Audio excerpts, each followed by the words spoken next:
Welcome to the Ignorance is Strength podcast. I'm your host, Fabian motherfucking Ojeda, and I don't know shit, but that's okay. All right, let's get this shit started. Thank you everybody for listening to the Ignorance is Strength podcast.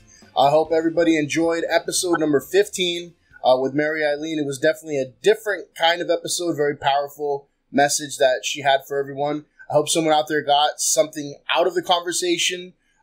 Abuse is definitely no joke, and that conversation needs to keep going. And I'm glad we were able to get the ball rolling with that. That being said, we're back with a brand new guest for episode number 16, someone I know very well. She's a coach, a fitness lover, and a soon-to-be certified personal trainer. Welcome to the podcast, Coraly. Lara, how you doing today? Good. You got your snacks over there, right? Actually, my sister made me tacos de birria. Oh, shit. You already know me. quite the snack while we're talking about fitness, right? Well, I did lift in the morning, and I didn't even, eat, so I'm barely eating my breakfast, lunch. Yeah, and you mentioned lift, and you know what? We're going to talk about all that in a little bit. I know you like to keep busy, so there's a lot of things to talk about during this episode. But I gotta ask, how's the quarantine life been treating you? I hate it. Why is that? I hate it because I can't do the stuff I used to do, like go to the gym, go out for a drive, with my friends, or go to, people's houses. I have to be, staying at home. And I get anxiety just staying in one place. I have to be up and about, Just keep constantly moving, right? Yes. Yeah, I mean, I think since I've known you, you've always been doing something. You're never, stagnant, just at home or in one spot. You're always doing something.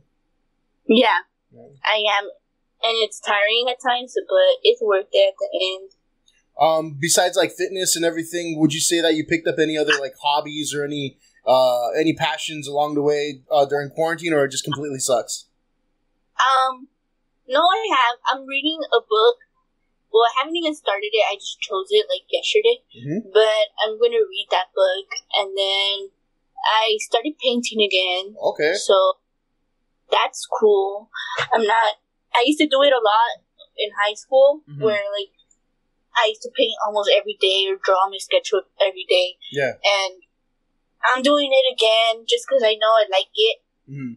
It gives me a sense of calm. Yeah. It's I don't know. Therapeutic in a way, right? Yeah. Yeah. I think I did see that. I think I asked you for a custom painting or something, right?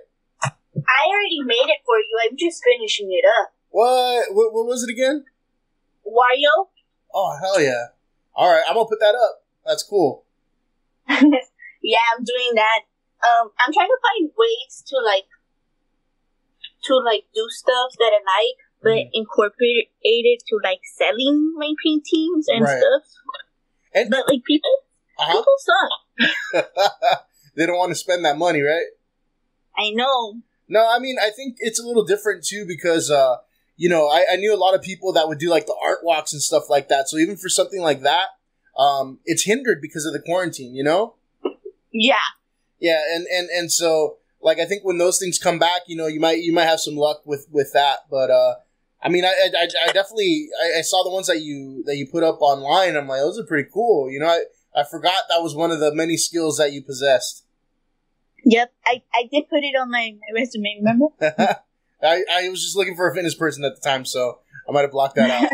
All right, so as a quick rundown, we'll be going a little bit over your history and backstory. I like to get everybody's kind of the phrase I use is I like to frame the picture, give people a glimpse of who they're talking to. We'll move on to a general discussion about fitness, and we'll talk a little bit about female stereotypes and whatnot there. And then we'll check in with some feedback from social media says, and we'll talk a little bit about your fitness projects and what you've got going on that'll eventually lead to you becoming a certified trainer. So how's all that sound? Sounds like a plan. All right, so let's go ahead and frame that picture real quick and let people know, how we know each other. What's your take on that? What do you remember about how you and I met? It's funny. like applying to a lot of like after school programs, and I remember I applied to YPI at I think Camino Nuevo, Burlington, and I just turned down that one because yours was what I wanted to do. Like, it was fitness, right? And it was more pay, and it was with high schoolers. But the interview was just funny. Like, the way you said that, like, I came in with my little black shirt and like I looked like a nerd and everything. Well, I remember it was like a shirt that was like, and I know that you're, you know, smaller in stature, but it was a shirt that was like 2 sizes too small for you. It looked like a little boy going to take his pictures on picture day at school.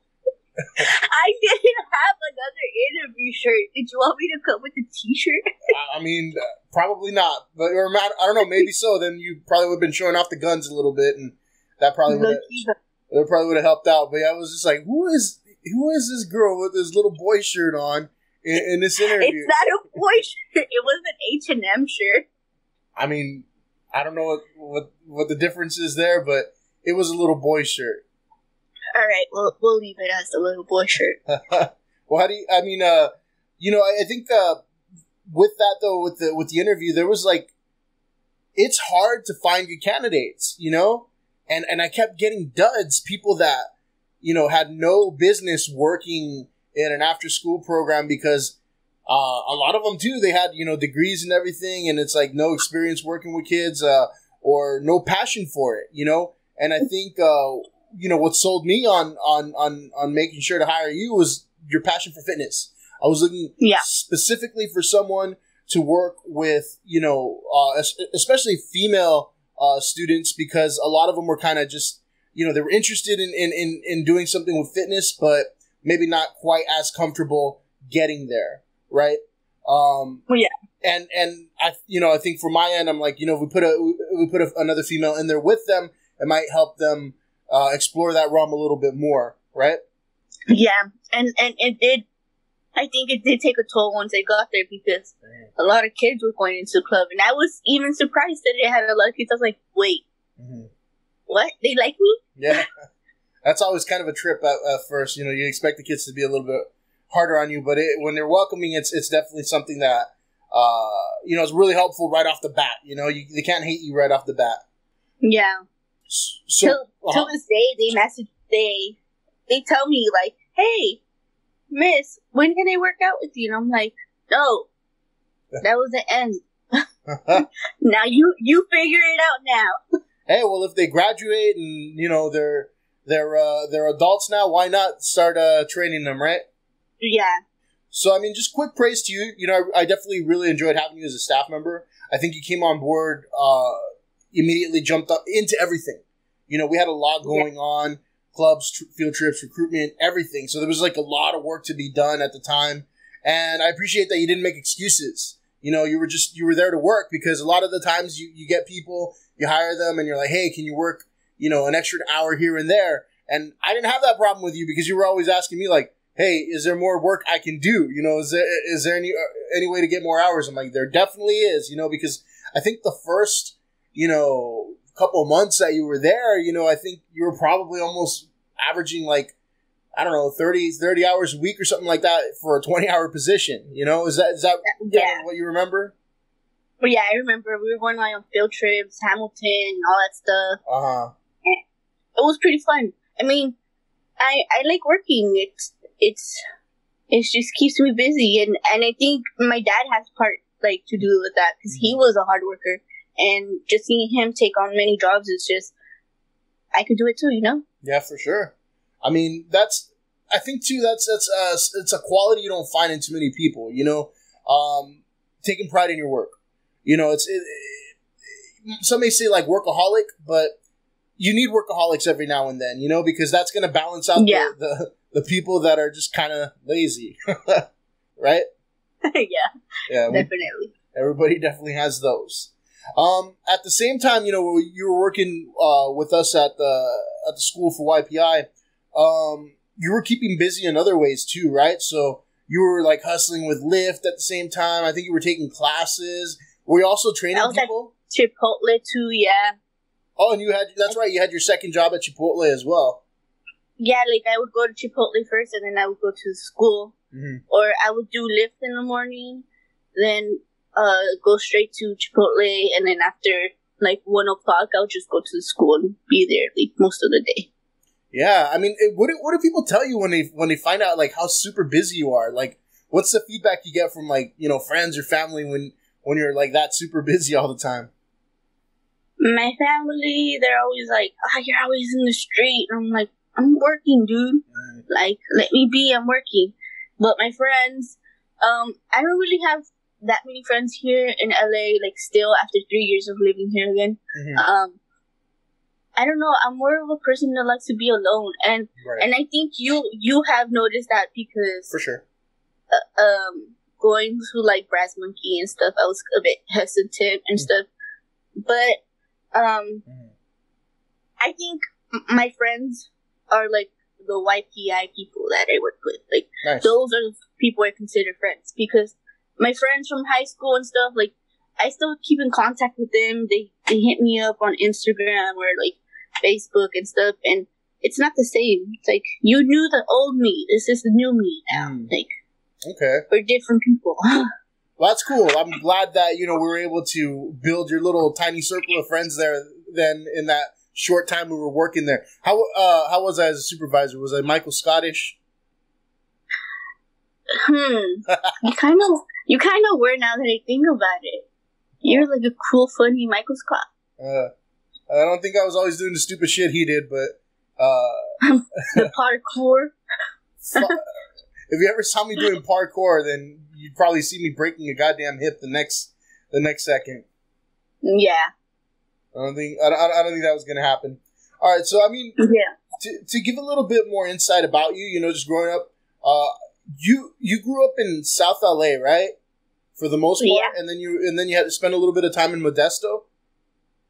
Yeah, I went to college over there, so the reason why I went over there is because I went to school here in South Central, right by where we work, and I had applied to all these schools, and I got accepted to all these schools, but once I put my information in, like my social, like all that information that was important for them, like at the end of the day, like with FAFSA and stuff, they're like, "Oh, well, we can't give you FAFSA."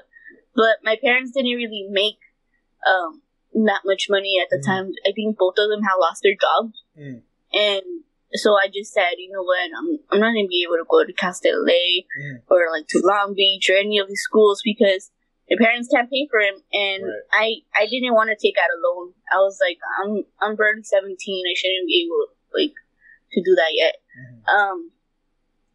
But I went to Modesto, and over there I did full-time school, full-time work, full-time gym. Like, I've always been a person who like planned out my day, and I just don't like having an unplanned day because I'm just like, am I productive enough? Like, am I doing enough? But I went over there specifically because they had a softball team. Okay. And I tried it out, and I made it, and then like the scrimmage game with some people like at school, I messed up my arm. And that was the end of my softball career. Yeah. Now, you mentioned you were like very much a planner. I do remember that. You always write everything down in your journal or your planner or whatever. When did you get in the habit of doing that? I've been in the habit of doing that since high school. Okay. I was in a lot of AP classes, and my mom would be like, "Oh, don't forget to do this. Forget to do that." And I always keep like a calendar on my wall. I always keep a lot of notebooks everywhere, like a board, and I write everything down. That way, like, I won't forget to like not do stuff. And I incorporated it into college because I was working at AutoZone, and I was working at a restaurant, but I was doing full-time school. I was doing like about 18 units each semester, and that I had to do it that way just because I was working so much and going to school so much, and I didn't know how to like time where to do my homework. So it was like 6 to 3 you do AutoZone, 3 to 6, you do homework, and then 6 to like 10:30, you go to the restaurant. And the time I would get my gym in was like at 11:30 till like 1 or 2 in the morning. And my sessions were long because I wouldn't have enough time to be like, I'm cutting a break and just go to the gym in between that time. Holy shit. Yeah, so that sounds like a busy ass day. Yeah. So, talking a little bit more about growing up, we'll talk about fitness in a bit, so you can save that, but you grew up like, and you said this to me a couple times, but like super Mexican, right? Like very like traditional old school household? Yeah, it's still like that. I think it's always gonna be like that no matter what. So, I mean, keep that in mind later, because we'll talk about that when we talk about feedback for fitness and whatnot and for lifting weights. But how would you describe, your home life growing up super Mexican? It was for sure strict. Really strict. In high school, my dad would be watching me through the gate in his little metal truck. Like, do you have a boyfriend? Are you in class? Are you in PE class?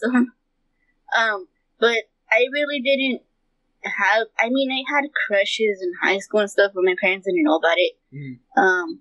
But I really didn't want it to be, like, focused on a boyfriend at the time, just because I was trying to get a scholarship for softball. I see. And I was taking so many AP classes, I was in so many clubs, that I really didn't have time for that. And I didn't actually start dating till I was, like, 19. It's crazy. I tell all my friends that, they're like, really? That's weird. Like, why? like we said, it's very old school. It's very protected, very like, how do I put it?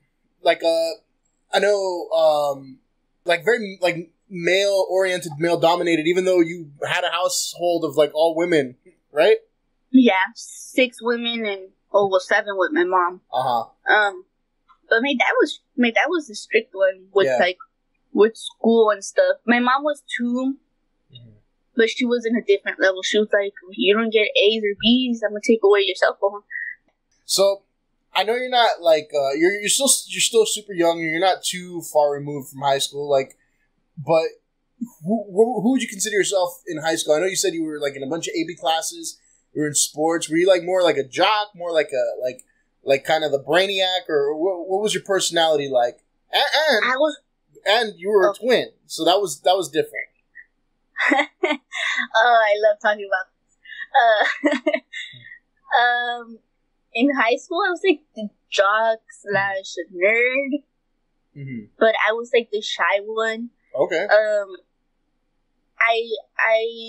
I was known as the twin. Like, I just recently had one of my good friends pass away recently, and he would always come up to us like, what? There's 2 of you? Like, am I seeing double? Like, now it's just like, yeah, dude, like, you already knew this. Right? He said, like, it's gonna be a thing forever. But my sister was more like a pretty girl. Okay. She was in sports, but she wasn't as committed as I was to school or sports. Now to this day, she's more into like baking and cooking and all that stuff, and I'm still into the same stuff from high school. Like, I'm gonna be in sports forever, or be athletic forever, fitness forever, So, but I was the jock nerd. I was always in the library. At the library or the field, right? Library and the field, yeah.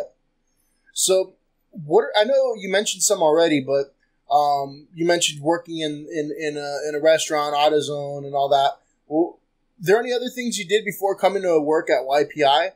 And were those jobs at all fulfilling for you? I kind of feel like you started hitting your groove when you came to work with me, but what about those other experiences before you came to YPI?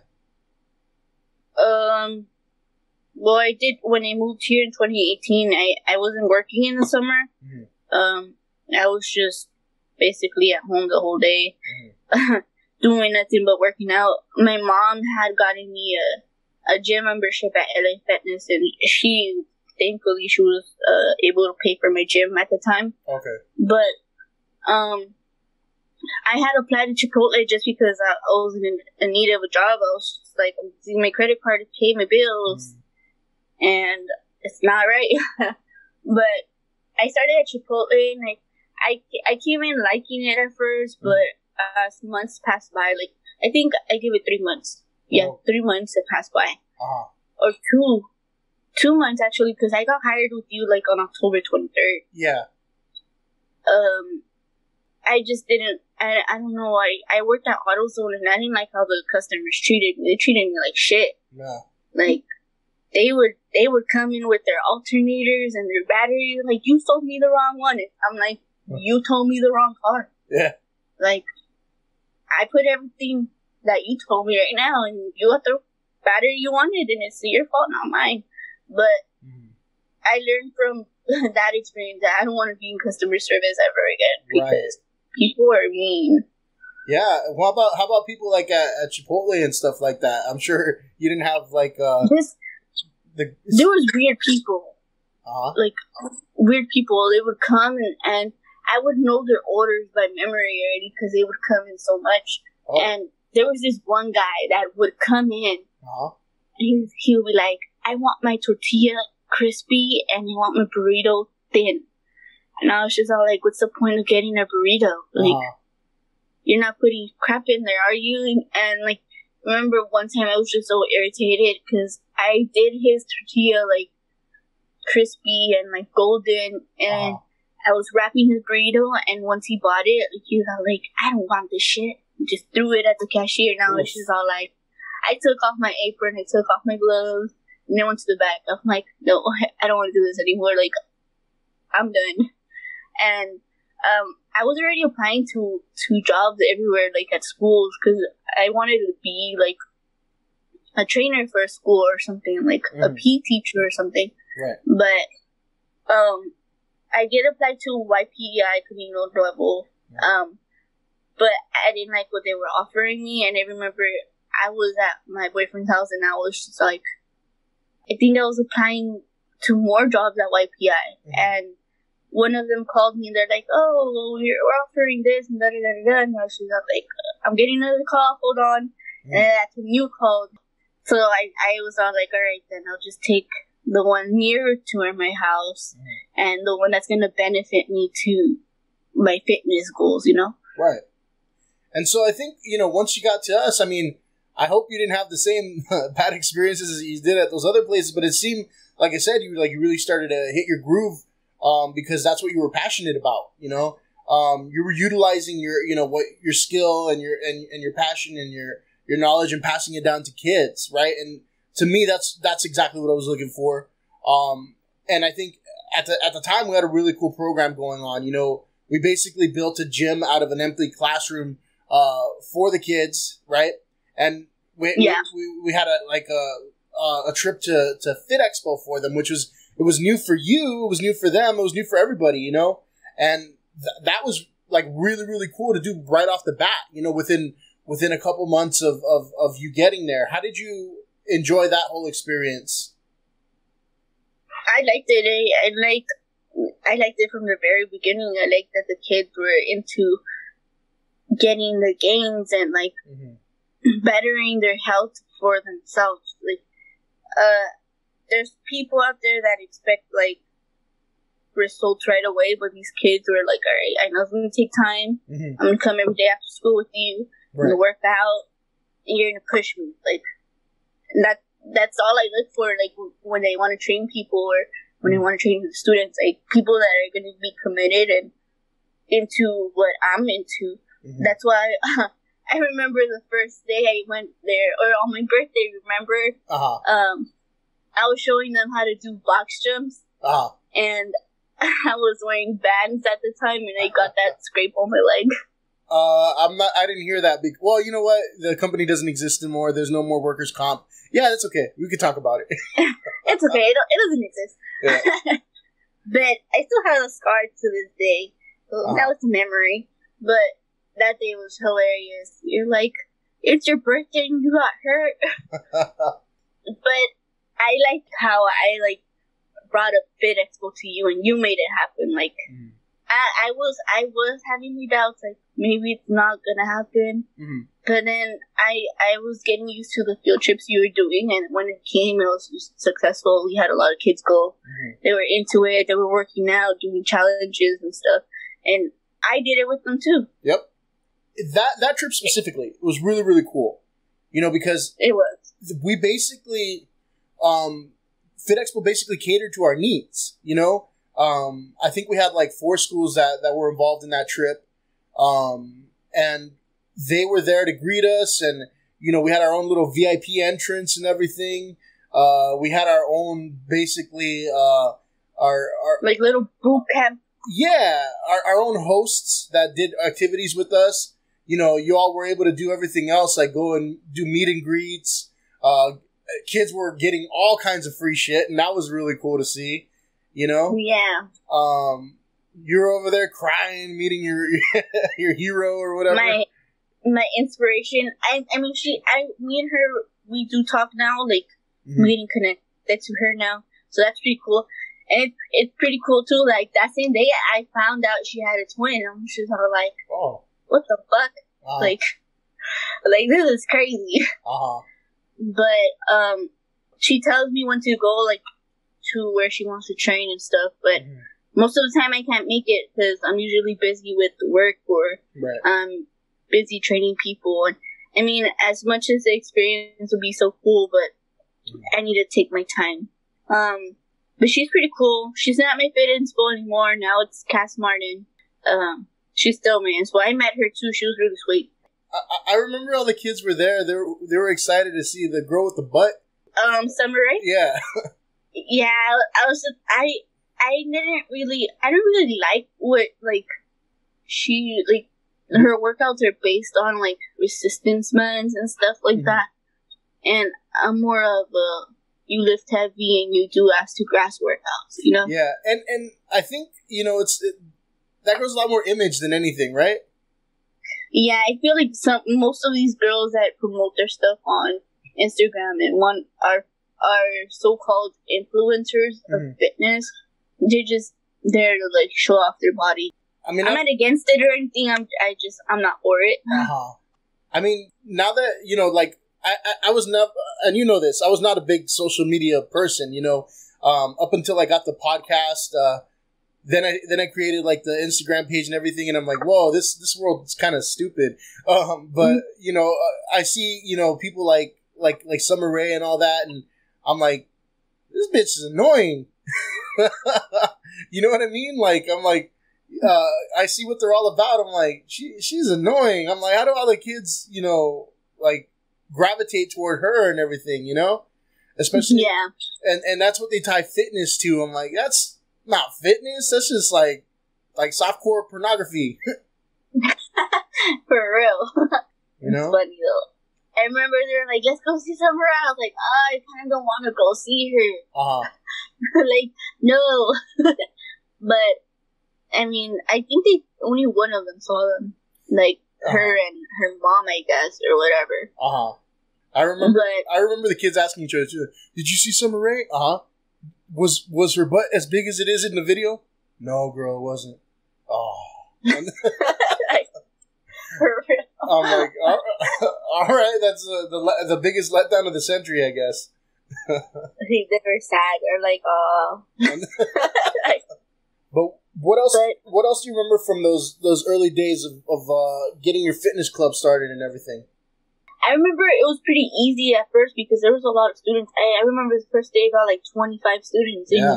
you were like, "Whoa, you have a lot of students in here." I'm like, I don't know what I did, but they're working out. Like, they're there, they're signed in, they're doing their thing. I think I had most of all like athletes, and yeah, I remember each day it would grow. Like, they'll keep growing, and I think towards like the second semester, I think more girls were joining. Yep. And they're like, "Oh, Miss, what do I do?" And I would bring my equipment from home, and I would have them work out. Yeah. And then I think we did cooking at some point, right? Yeah, yep. Mixing it up. Yeah. We did like some chicken breast with some fajitas and stuff like that. Definitely trying to get like the whole, fitness and nutrition component combined right there, right? Yeah. And it was pretty cool because some of the kids were actually like, oh, miss, what do I eat? Like, to grow and stuff. And I remember bringing them, like, a bag of, like, the skinny, bony kids. I brought them, like, a bag of mashed gain. Yeah. I was like, drink this, you guys. Like, it's going to help you. And it's funny because we had a few of those dudes that were really into it, but they were super, like, rail thin, And they would show up every day and put in the hard work, and you would see some progress, but we had so many of those little skinny dudes. Yes. I mean, it's the thought that counts that they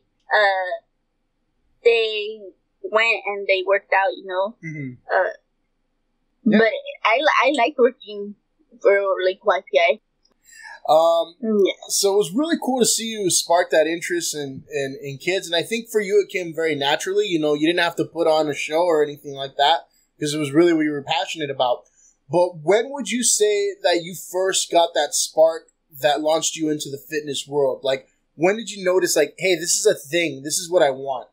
I think right when you started my second semester of college. Okay. I had joined weight training.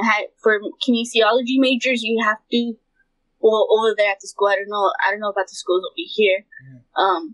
You have to be in 4 sports, and I did 3 of them.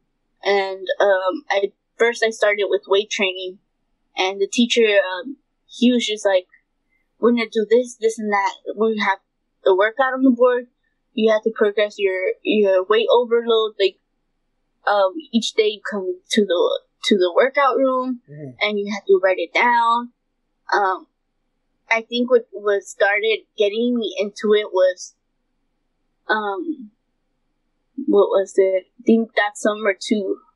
I joined swimming, and I was already working out at the gym by myself. I was doing like the Stairmaster and like 5-pounders. I was starting with little low weight, and after it was in the weight training class, I just said, you know what, you're gonna go heavier because you can. Mm-hmm. And I started seeing when I was in swimming too, like my traps were like big and my shoulders were toned, my back was super shredded. So I was just like, you know what, we're changing from Planet Fitness to a gym over there in Modesto called In Shape. And it was like the ghost gym of over there, like over here. Like, In Shape was cheaper, but there was a lot of clubs out there. I started getting more into it in that gym just because I had my cousin. He would be like, "Oh, let's go to work out." I'm like, "At what time?" He'll be like, "Right after work." I'm like, "Dude, I have to do homework." Say, "Come on, let's go after you do homework." And I was like, "But after my homework, I have to go to the restaurant and work." Right. He's like, "Dad, what time do you get out?" And I'm like, 10:30. He's like, "All right, I'll meet you there." And I remember working out with him, and he's all like, "Dude, why are you using 25-pounders to do like dumbbell chest press?" I'm like, "Because that's all I could do. Like, I don't want to go super heavy real quick." And he's like, "No, get 35s."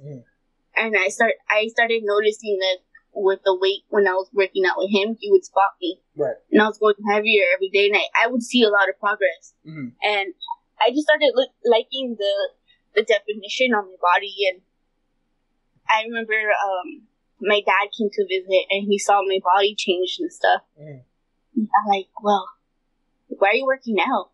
I'm like, "What do you mean, why am I working out? I like working out. Like, I want to be fit." And I was like, "You already know why I work out. Like, you know the main reason why I work out." And that was the main reason I started working out at first in high school, was because in I want to say like 10th or 11th grade, I came back from softball practice and I fainted in my house. Oof. And I got like convulsions. The ambulance came. And they're like, "Oh, you have to change your diet. You have to work out." So I started working out with my coach more. And I kept on getting those seizures and convulsions and fainting all the time throughout high school. Right. And I think it hit me that when I went to that gym with my cousin, I said, you know what, you're going to change your lifestyle for good. Mm-hmm. Like, you're going to work out every day, you're going to meal prep, and you're going to do this because you don't want to faint anymore.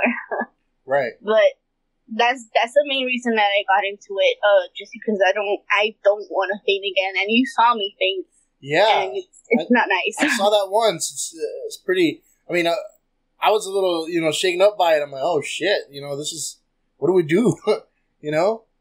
And yeah, I mean, it's definitely not something that you're prepared for. Me as like a supervisor, I'm like, well, you weren't even on the clock yet. I was just checking in on you, because you were working with the school at the time.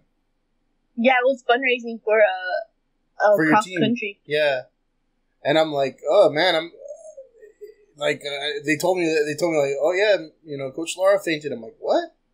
But yeah, I mean that used to happen more often then. It used to happen like on a weekly basis. Weekly basis. Wow. Yeah, it would happen during softball games. I'll be like, no, I'm fine. Let me play again. Did they tell you why? Like what the reason was?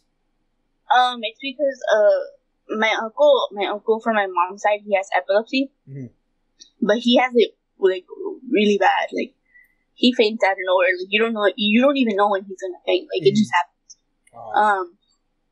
So I think it's genetic. Honestly, the doctors say it's nothing, but I'm just like, then why does it keep happening? Like, are you guys that dumb? Like, do you guys not check the MRIs, the EKGs? Like, do you guys not check these tests? Like, go deeper into my brain and figure out why it's shutting off, Yeah. So, going on with, talk to kind of more elaborate on your wanting to work out, right? You mentioned you started to see results. You really enjoyed that. You started pushing it even more. A lot of people, part of their motivation to work out is because they're unhappy with themselves physically. I know body image is a big thing, and I mean, was this the case for you? Were there maybe some things when you looked in the mirror that you didn't like? What would you say about that? My body was before I started seeing results was like I was athletic. I had stamina and stuff, but I wasn't toned. I didn't have muscle. I didn't. You couldn't see the definition of the muscle and stuff. But once I saw that, I found it attractive. Like even myself was just out like, whoa, dude, like you're getting glutes, you're getting legs, like, and then my back and my like upper body, it was just swimming. Swimming had caught my attention. I started swimming more at the gym as my cardio. I did get a lot of people staring at me at the gym, like, "Whoa, she looks big. Like she looks buff." But I mean, I didn't really have a problem with my body or anything. Okay. Like I wasn't really like, oh, I don't like this about my body. Like I don't like that part. Like I was comfortable in my own body. Right. But once I started seeing results, it just made me hungrier for gains. For sure. And then when you started seeing results, right, as far as physique goes, like how satisfied at your peak were you, or how satisfied are you now? And then what are some areas you're still trying to improve? When I had started, I was bulky, but I had muscle. And I remember I was training with my cousin, and he would be like, dude, you have a lot of water retention. And I think that's when I started noticing that, like, damn, like, he's right. Like, I want my abs to show and stuff. And I had turkey arms. Like, I had big old arms that looked like turkey arms, but they were toned. And I did take a picture, I think it's on my Instagram, where my stomach looked really, like had a lot of water retention. So one of his friends was all like, "Yeah, you should take these pills." And I was just all like, "Well, what are they? Like, what do they do?" Because I know some of these pills are fads, like they don't work. And I was taking some lean, like fat burner pills. They were called Liporet, and I was taking 2 of those every day. I was shitting every day, drinking water every day, and I was just doing more cardio. And I think the picture that I posted on my Instagram at the time, you can see the difference. Like, my waist went from being chunky to being super lean to where you can see my abs. And that's when I was just all like, okay, we're gonna step it up a bit. We're gonna like meal prep. You're gonna eat only chicken and fish, no red meat. You eat vegetables. You need only eat 1 cup of rice, white rice steamed. And I would show up to work with all my, like, 7 of my food little containers. I'll be like, "Oh, what are you eating today?" And I'm like, "It's the same thing as every day, chicken or fish with rice and veggies." That's it. But right now with the quarantine going on, like, I'm still eating pretty healthy. I'm not working out as much, but I am running. Yeah. Just because my cardio sucks. I'm fit, like, weight training wise, but cardio, that's a different It's a different story. That's your realm. You know, that's your focus is you know, weightlifting. You know, that's what I've since I had you as a staff member, that's what I remember you really enjoyed was the weightlifting aspect of it. And I think that's kind of more the focus of what I wanted to talk about in this podcast is more so the weightlifting part, right? And so, like I mentioned, you know, a little while ago, you know, weightlifting really, it changes your physique, right? And, you know, for example, I think now I'm very far removed from anything fitness related, but, you know, back in the day, I did a lot of weightlifting, and I was very proud of certain aspects of that. You know, I remember having like huge traps, right? And or having like a really wide back, or like, you know, I'd go and measure my arms. I'm like, cool, there it's like 20, you know, like 21, 22 inches or something like that. What would you say, physique wise, right? You're most proud of, and then you could, you know, that's like your thing. You know for sure that you put in the hard work, and that like that's a result of your work. Like as far as your physique goes. At the beginning, it was my upper body. When I joined YPI, it was my upper body, definitely. I was seeing my biceps grow. My biceps were huge, and I was surprised. I was just all like, dang, like, your muscles are growing. I remember going to the gym at LA Fitness for the first time, and I had met my boyfriend there at the time, and he had a friend, and I had my earphones on. Like, I had one on and one off, and he was like, dude, that girl has biceps bigger than you. And I used to get that a lot, and I would be proud of it, be like, yeah, boy, I'm stronger than you. Like, don't mess with me. But now I'm focusing on both upper and lower.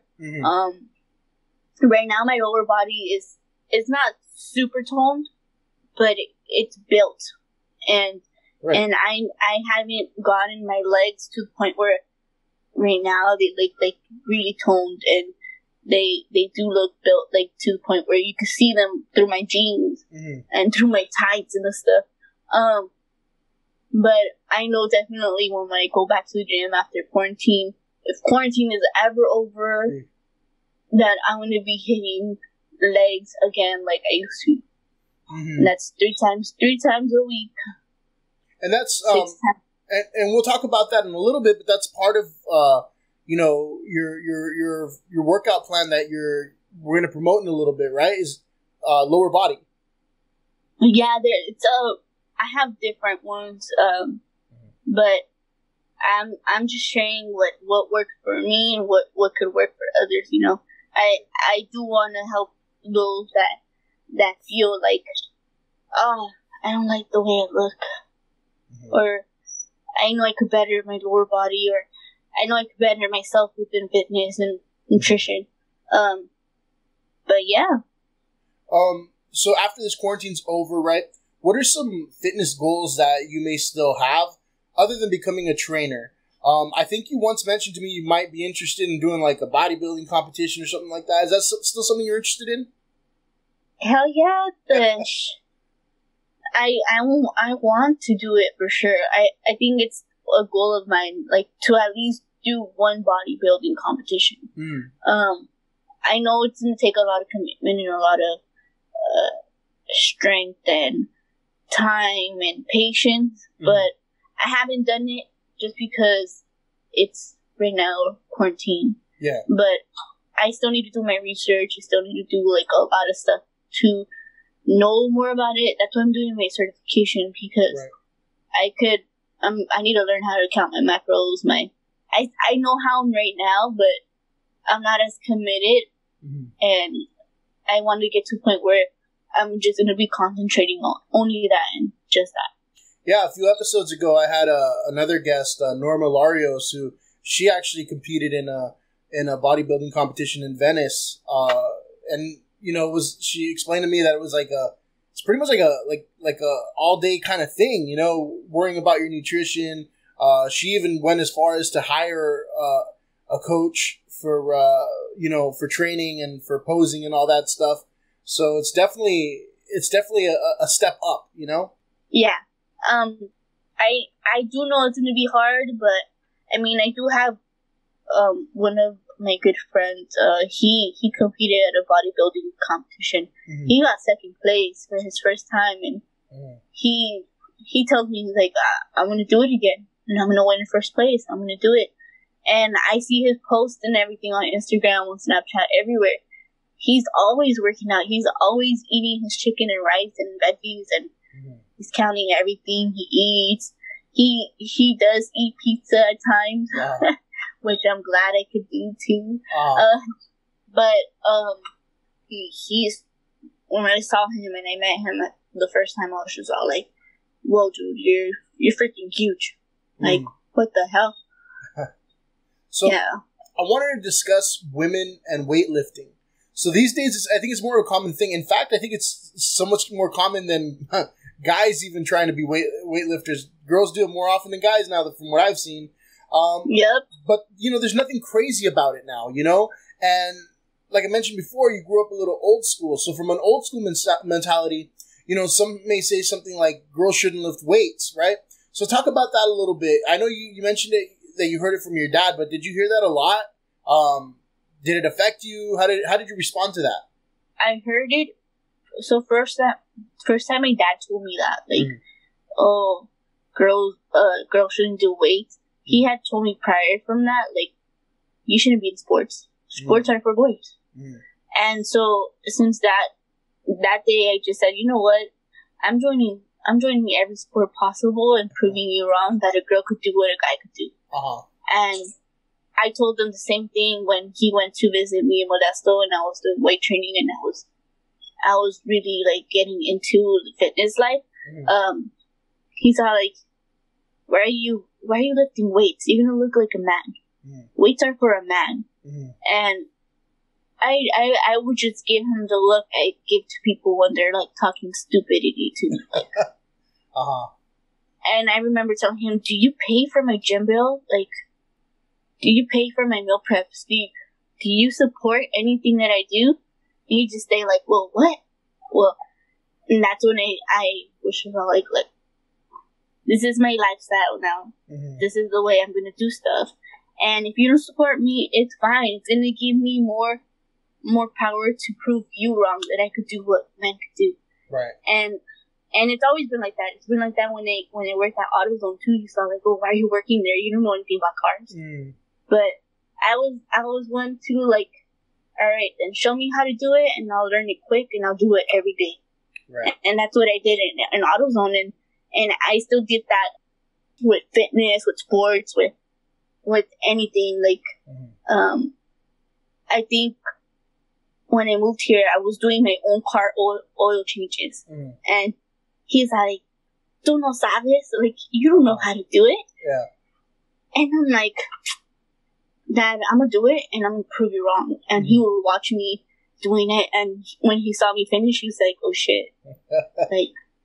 like my daughter's a badass. Like, yeah, what the hell? Like, she's been proving me wrong, and she's gonna keep doing it. Like, and it's crazy. Till this day, I still do it. I do all the man stuff in the house right now. Now that he's gone, like, I told my mom, I was like, "You want me to go on top of the tree? I'll take out avocados. Like, I'm not scared to go up in the Havan and just stand there and take off avocados, or climb a tree and take it out." Or I know how to cut grass. I know how to do a lot of stuff. I know how to build stuff too, and at times I'm like, "Oh, I shouldn't have been mean to my dad, telling him like I'm pretty wrong."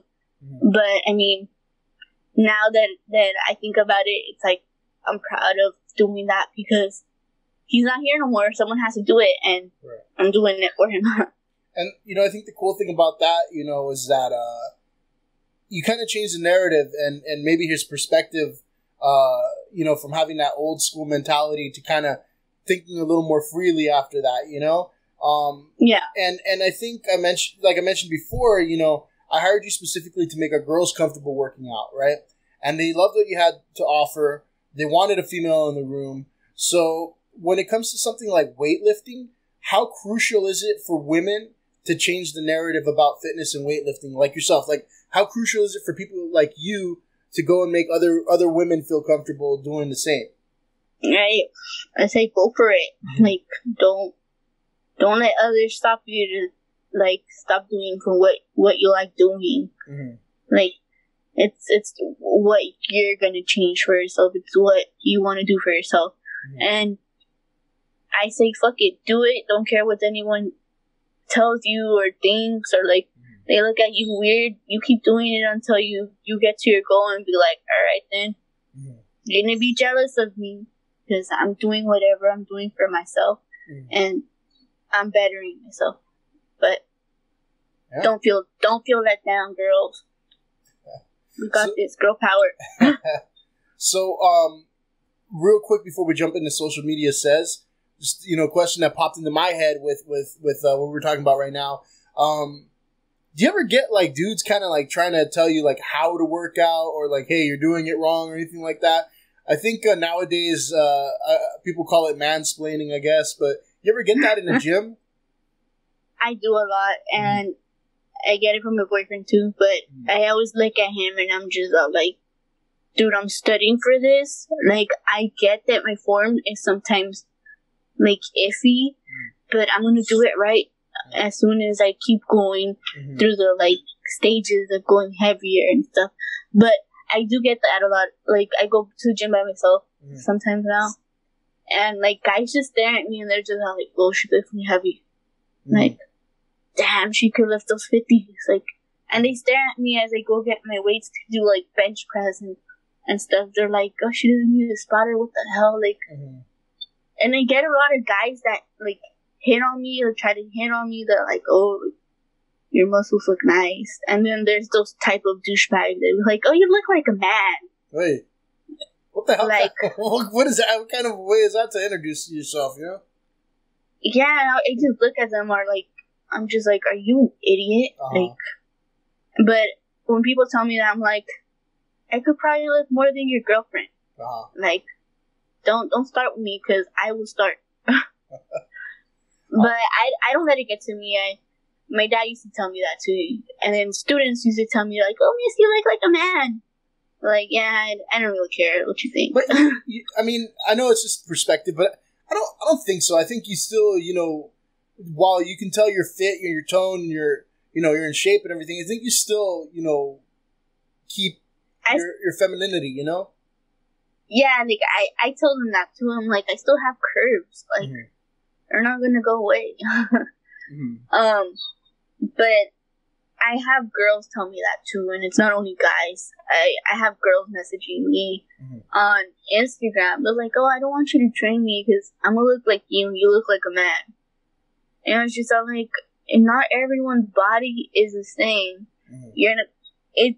I think the reason why I have so much muscle and stuff is because my parents were athletic, and I feel like it's genetics. Like you see people that could get super buff with steroids, but then you see people who don't use steroids and they get the same like effects.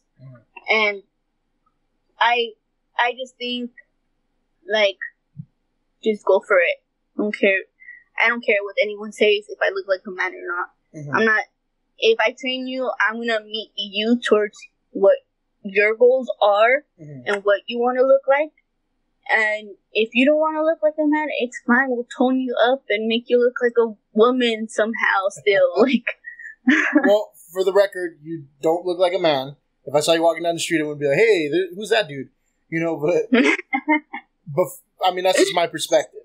Now, with that out of the way, I wanted to get into social media says, and I asked a question specifically for females on Instagram. I asked, "Have you ever tried lifting weights only to be told you'll end up looking buff or manly?" So I don't know if you saw the results, but what do you think the results were? I think you said one guy like voted. That guy who voted, that wasn't a question for you. Well, was it mostly? I feel like a lot of girls. Do a lot of girls get that? Like, I don't really have many girlfriends that get that reaction from others. Like, oh, you look like a man. Stop lifting weights. I've heard it's been told to me because I usually hang out with like all my guy cousins at the gym and stuff. So I get told that. I think even this question would be before the girls even started weightlifting. You know, even if they were just kind of thinking about it or starting it, this kind of maybe prevented them from it. But 80% of women who answered this question, and the one man who didn't know how to follow the rules, said they did experience this. So 80% of women that wanted to start some sort of weightlifting program said that they got negative feedback where they were told that they'd look, too buff or manly. I think one of your former fitness club girls actually voted no, which to me, I mean, that's a good thing, mission accomplished, because you kind of did change the narrative for at least one person, because, she probably felt comfortable enough where it's like, well, I don't have to worry about looking, too buff or manly, because, someone like you, was there to change that mindset. Yeah. How do you feel about that? I'm glad I changed one person's mind, and it's the thought that counts. It's what I made to change with that girl. But I think I could make other girls feel the same. Think like her. Like I do have a lot of girls tell me that on Instagram. Like I had one girl tell me, "Oh, I could train you." And I'm just all like, "Oh no, girl, you tripping. I could train you." like, do you see my body and do you see your body? I think you told me about that. Yeah, you told me about that. No offense. Wasn't this girl kind of like, how do we put it? Not very fit? Yeah, she was not. And she saw me at the gym with my boyfriend a couple of times. She's like, "Oh, do you want to train?" I'm like, "No." And so she tried to train you? Yeah, no, she's like, "No, I could train myself."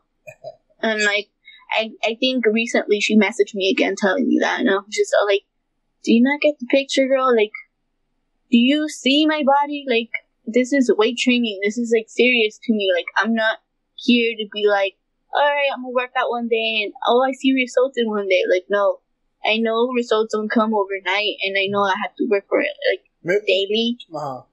Maybe she's trying to give you that influencer workout. Yeah, probably, but I didn't get offended or anything. I just laughed it off and just all like, "Girl, you tripping." So here's some individual feedback from listeners on whether or not they've received negative feedback.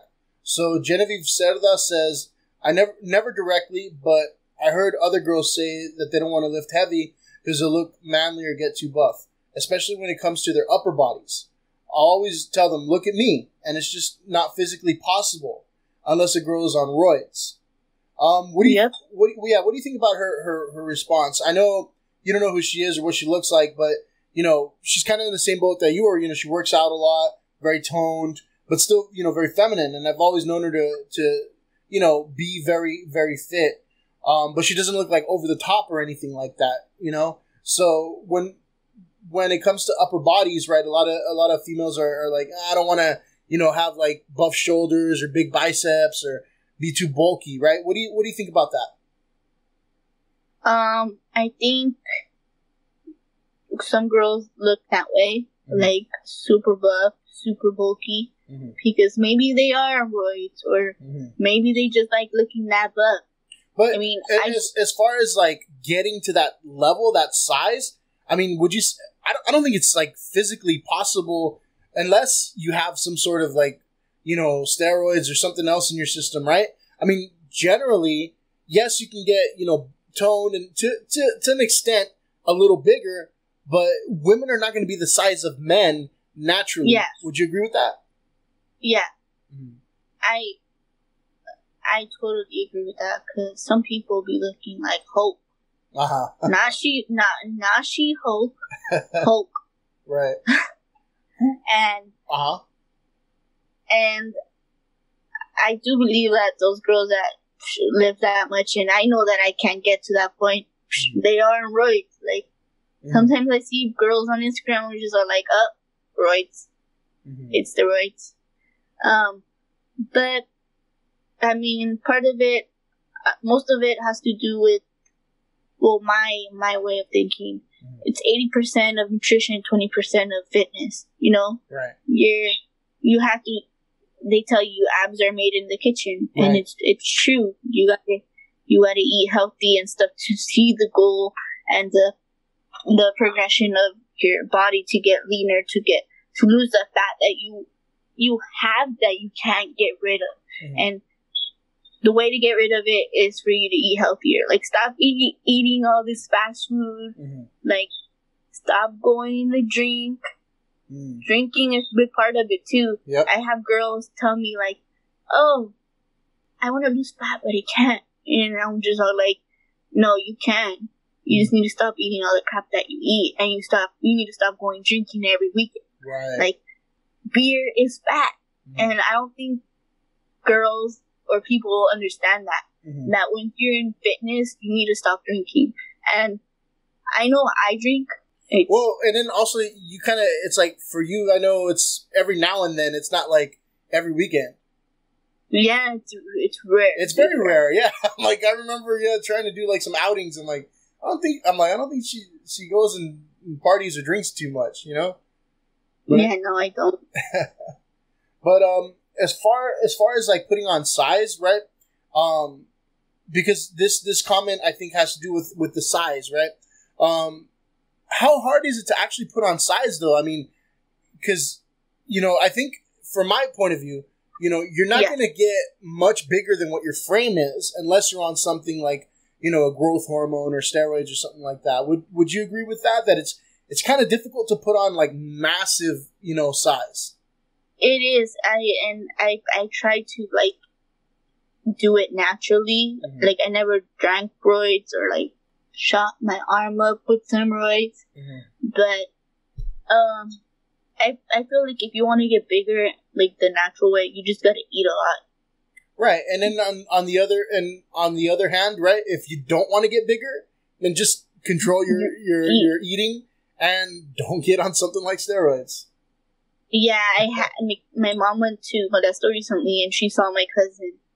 And my cousin, he was big. He was like buff, and he looked good, like how the way he was. But she saw him recently, and she's all like, "Dude, I think he's doing roids or something because he looks big everywhere. Like it doesn't even look good."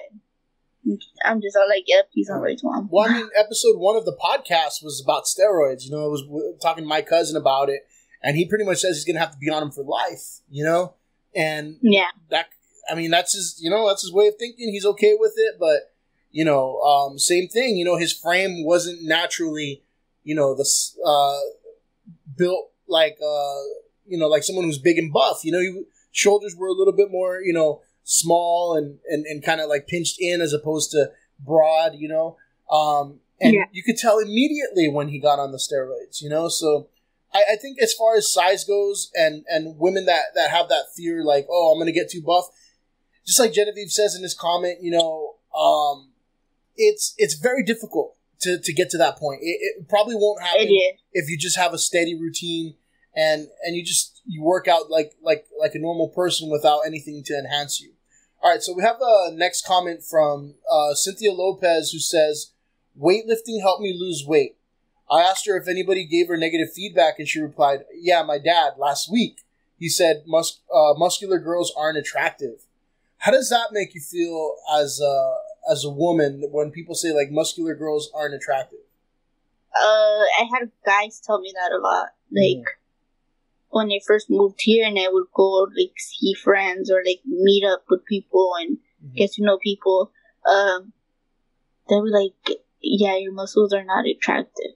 Wow. And I would be like, I'm not working out for you, honey. I'm working out for myself. Mm-hmm. And if you don't like it, on to the next. Come on. Uh-huh. Like, I don't care if you don't like muscles. I think muscles are fucking hot. Like, on a girl or on a guy. Like, just muscles, period. Like, I'd rather see definition and toneness and stuff than for me to, like, lose my body and just lose myself.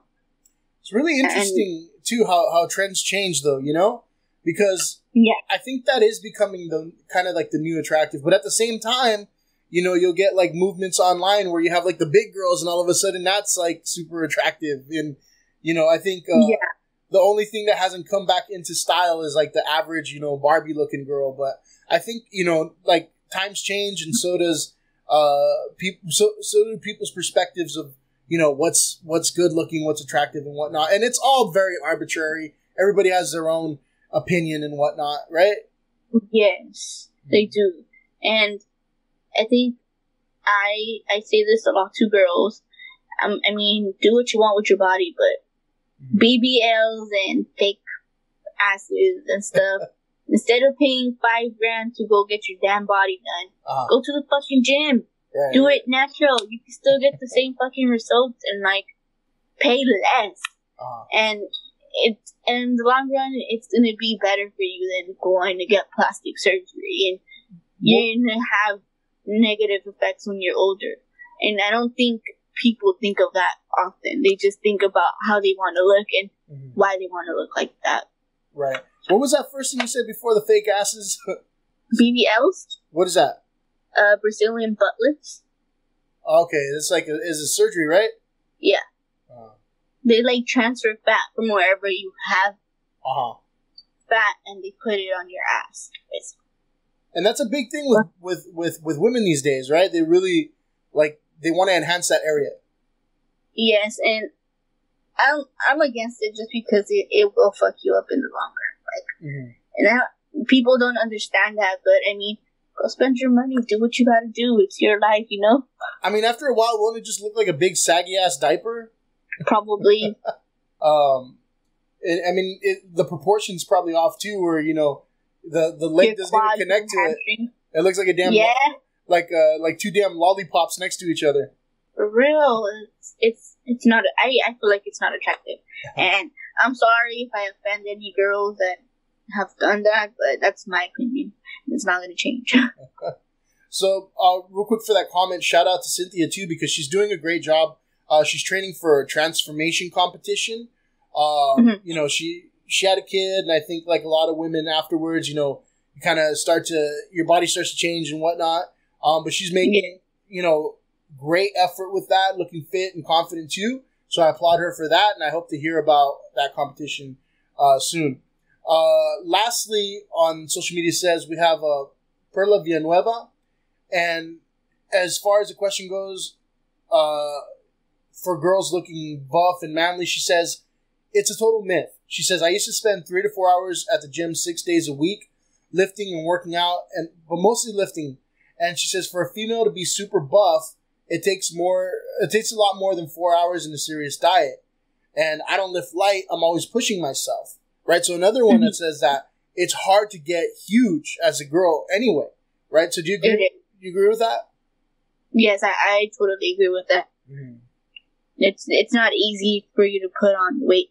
I know times that I'm putting on weight and I'm lifting heavier each freaking week and stuff, and I'm there for 2 to 3 hours and I'm eating correctly and I'm counting my calories and I'm doing some cardio and hiking here, and I get frustrated. I'm just like, why the hell am I not growing? I'm doing everything correctly. Right. But it just takes time, and you're not going to see results right away. You're not going to see them overnight. And I feel like most girls, most people think that way. Like, oh, if I work out one day, I'm going to see my abs, or I'm going to see an ass girl on my ass. Like, no. You start off noticing it yourself in the 4 weeks. And the 6th week, others start noticing. And, like, further into that, everyone notices, and you end up noticing that everyone's noticing, so you're making a big progress. Right. And that's how you have to think. You have to be patient with your body. You have to be patient with your mind, and you have to put commitment and everything through it. All right, so let's round out the fitness discussion and talk a little bit about diet. So, quick disclaimer: I know you, and I know you love food. You know, your tacos, wings. Definitely the best barbecue on earth, Smokio's Quality Q. But of course, I want to plug that real quick. Right, what's your favorite dish there so far? The first plate you made with the tri-tip and the smoked sausage and the ribs. My god, it's just making me hungry. Right, and I guess that could be like that could be fuel for weightlifting, right? I actually went hiking. And I didn't eat the whole. I ate like breakfast, but I was like, I think about 8.35 miles in the hiking, but I did like there was some hills, and I'll go up and down, and I'll run it, and I'll sprint, and it tired me out. So when I got the food, oh my god, I just ate it. Like, boyfriend was all like, "You ate your food so quick." And I'm just like, I'm hungry, and I tell you that I can eat like a man. Like, I am not afraid to freaking eat. Like, I would eat 3 plates if I have to. And I think that's what I used to get a lot too when I started fitness. I would go to my family parties up in Modesto and stuff, and I would have one tia, and she would be like, "You're gonna get fat if you eat a lot." And I'm just all like, "Lady, do you work out? Because obviously you don't know how much food you're supposed to eat when you like work out a lot." And I still get that till this day. I just roll my eyes at her and I just go on about my day. So and I eat my food. When you're strict on your diet, though, what do your meals look like? I know you mentioned it's a lot of the same thing, but like, you know, how many meals a day is it? What are the portion sizes? Just in general, when you're strict. I do like so. When I was meal prepping, I would do about 5 to 6 meals, and it'll be like one plate would have rice, the other plate wouldn't have rice, one plate would have rice. But they would all contain veggies either on the side or within the chicken or the tilapia or the salmon. But I was really meal prepping in college when I had my scheduled time from 6 till 3 in the morning. I would have all my food ready. I would not only eat my food that I had with me at the time, but when I had like breaks in between school or work or softball practice, I would go to the restaurant I would work at, and it was a Mediterranean restaurant. So they would feed me all the time. They'll be like, "Oh, what do you feel like eating?" I'm like, blackened salmon with like salad, or like kebabs, chicken kebabs, or they had like lamb chops, and lamb chops were my favorite. I would always get that every like Friday, and I'll be like, "You deserve it. Like, eat that meat." But my meal prepping consisted more of lean meats like chicken and fish and all the stuff. I wasn't eating red meat, and there was this one time for this like religious thing that we have where you have to give up like for Lent. Yeah, you have to give up meat. Well, I actually gave up meat for the whole year, like red meat. So I was only eating chicken, and then I got bored of chicken. Mm-hmm. So I just started eating just seafood. Right. And that's when I started seeing a lot of progress on my body. Like, I was losing all that water retention. Mm-hmm. I was seeing my abs, my obliques more. I was seeing more separation on my legs, on my muscles, like everything. Right. And I feel like I need to get that committed again. But right now with this whole quarantine thing, it's just like not letting me do stuff. For sure. Have you ever followed any diet plans like keto or fasting or anything like that? Have you tried those? No. No. Would you say that's kind of like just a fad, or I mean, are those effective, or what's your opinion on those? I feel like it is a fad, and I feel like sure it may work for some people, but it's not the healthy way to do it. Mm-hmm. My sister does it, and she can't even stick with it. And I'm just like, dude, just eat mm-hmm. proportionately. Just eat leaner meats, eat more vegetables, right? Drink shakes. Like, if you eat 6 meals a day, for sure you're gonna see a difference in your body, because your right. body needs a lot of food. It needs food to convert it into energy, and people don't see it that way. They rather just be like, all right, I woke up, let me eat at 10 in the morning. Like, I prefer to eat right away when I wake up and go straight to the kitchen. There's a lot of people like they try like that whole crash dieting where they don't, something like fasting or something like that. I mean, I'm not an expert, right? I'll admit that, but I remember even from hearing people who would kind of starve themselves, like back in the day. Something like that is actually going to do the opposite of what you expect, because your body's going to retain fat, right? Thinking that it's food, because you're not getting the fuel and the food from another source. So it's just going to kind of keep what's there, to keep it satisfied, right? I mean, I don't know too much about that, but I mean, that's what I understand, Yeah, it's if you're not eating the right amount, or you're not eating at the right time, you do have different cells of, they're fat cells. There's white ones, there's brown ones, there's different ones. Mm-hmm. And the white, red ones are good, but the brown fat cells are the worst. Okay. Those are the ones that are deep into your tissue of the fat, which doesn't. So when you lose weight, you obviously still have fat on your body.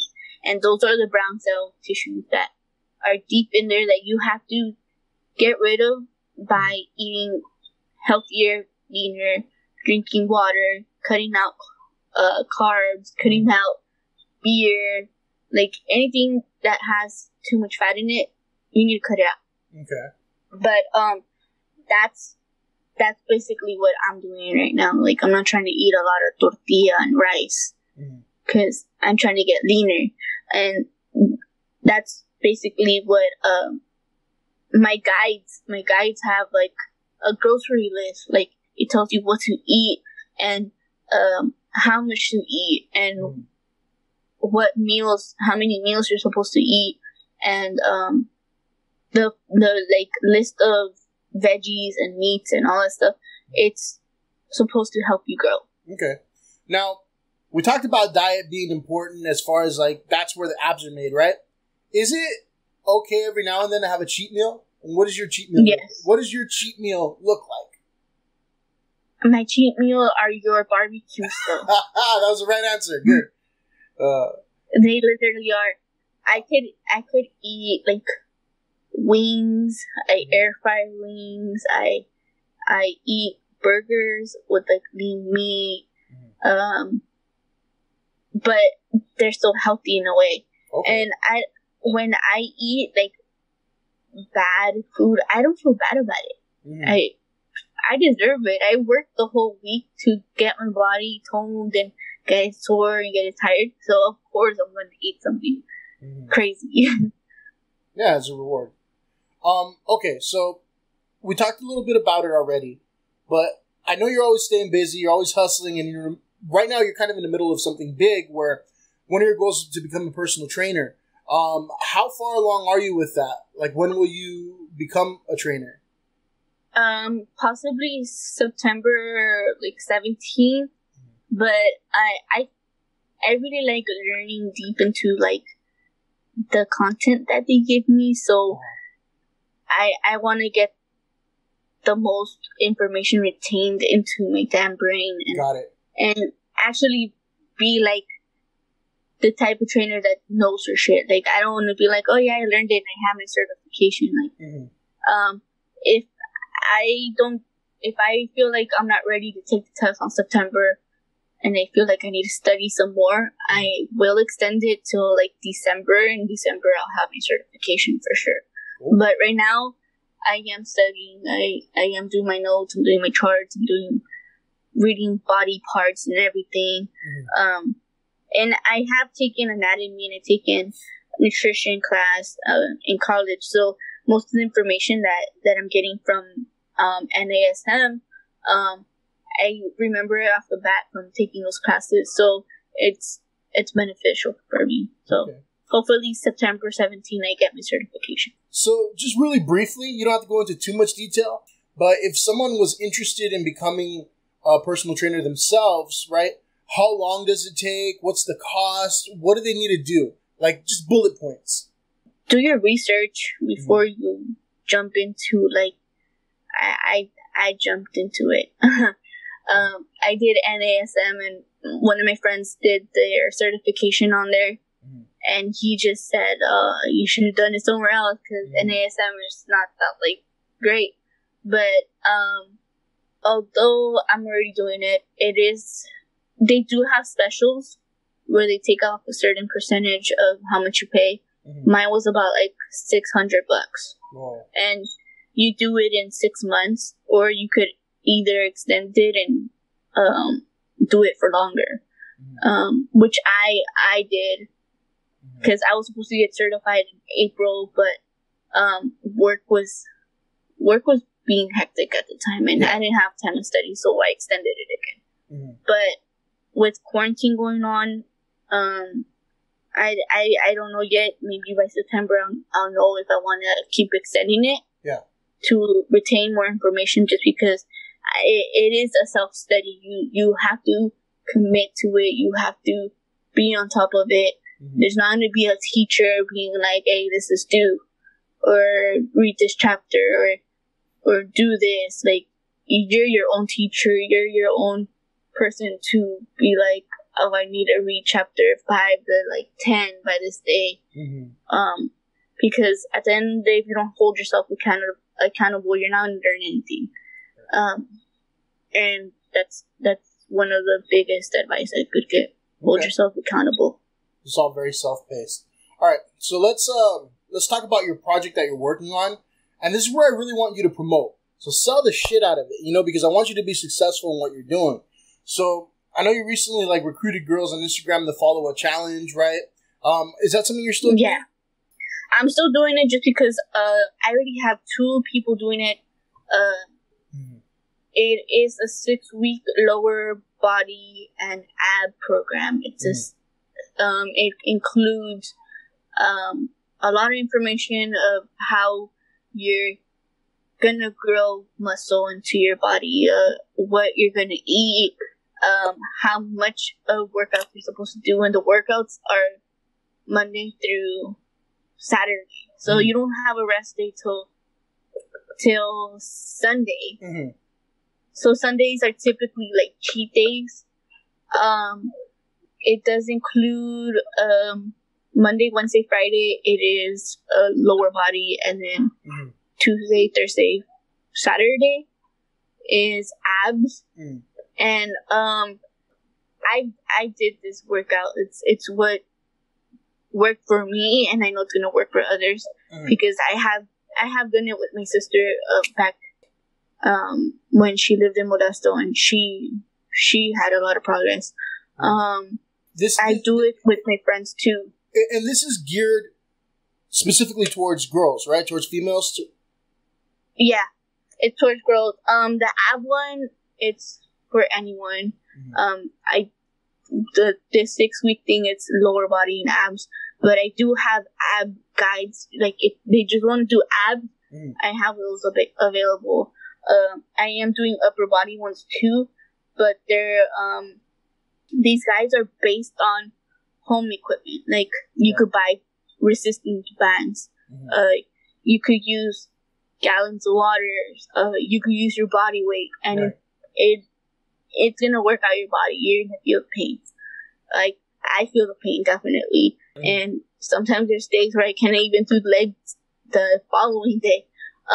But I've seen it work with my body, and a lot of people tell me, like, dude, you grew glutes and legs so quick. Like, it works for you. Like, you think it'll work for me? I'm like, if you're consistent, you're doing them, you're following the chart, you're following the grocery plan and the meal plan, you're going to get results. Now, let me ask, this is a workout obviously geared towards, women who want to grow, like, their butt, right?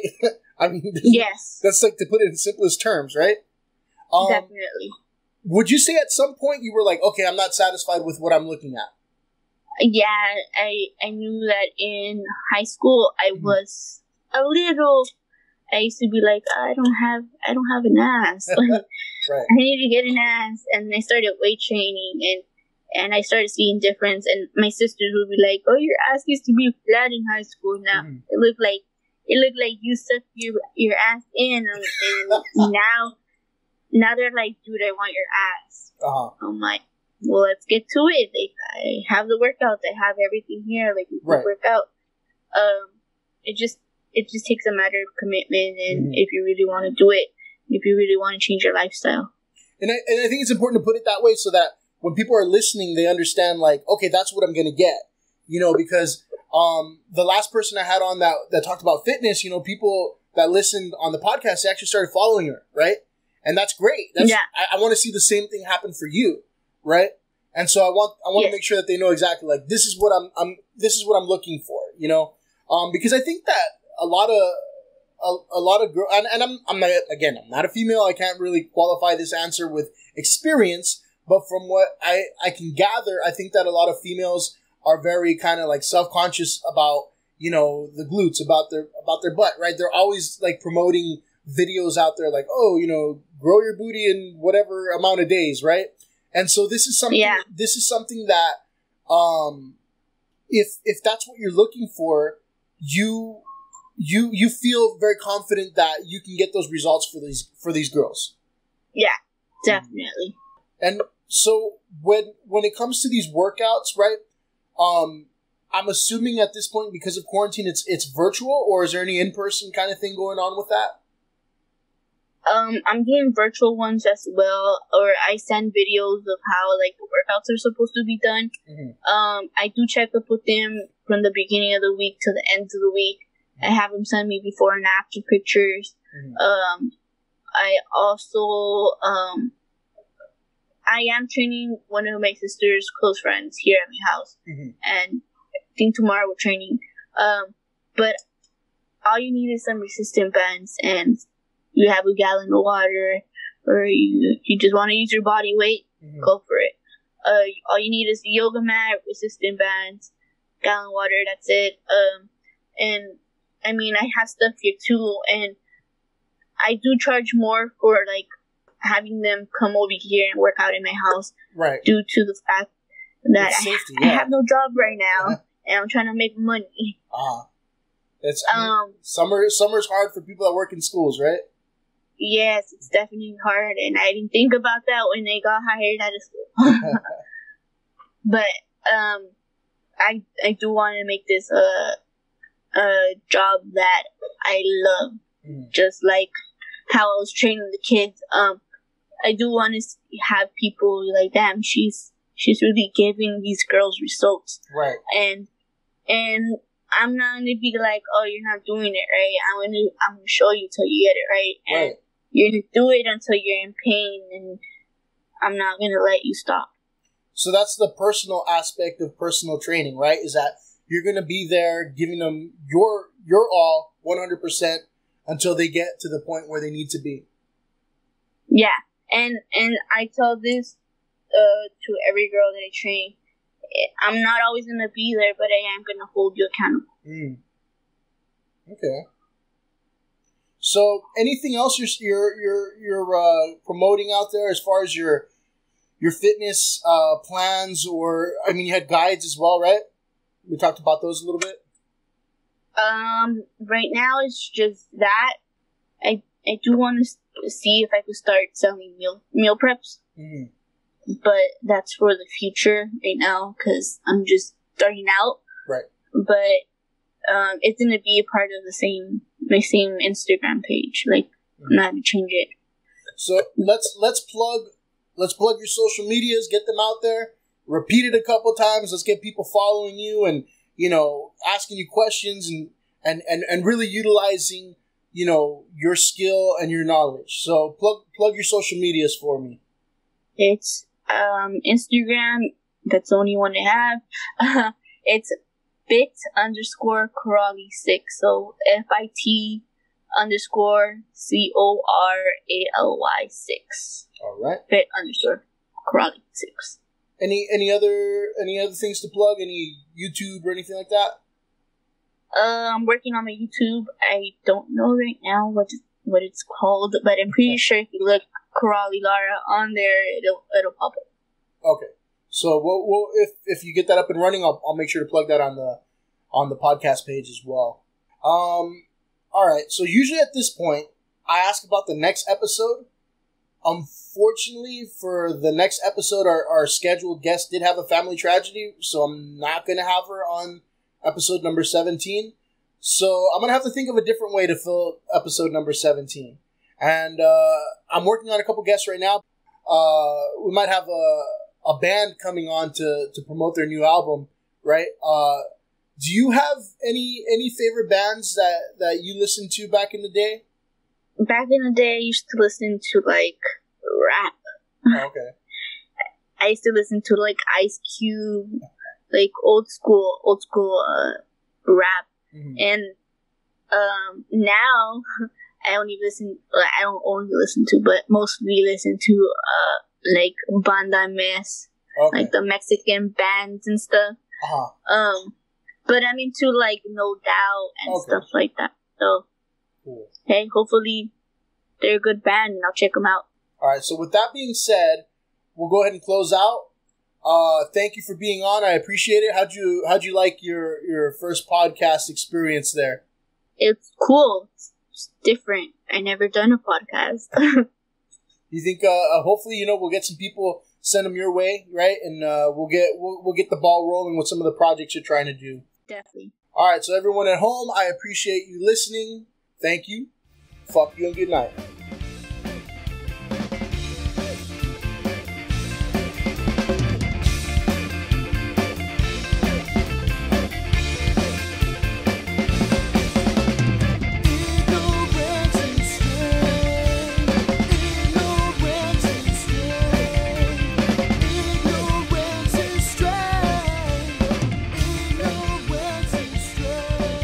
Subscribe to the Ignorance is Strength podcast on Spotify, Apple Podcasts, and Google Podcasts. Like, follow, and share on Facebook and Instagram at Ignorance is Strength Podcast and on Twitter at The Ignorance Pod.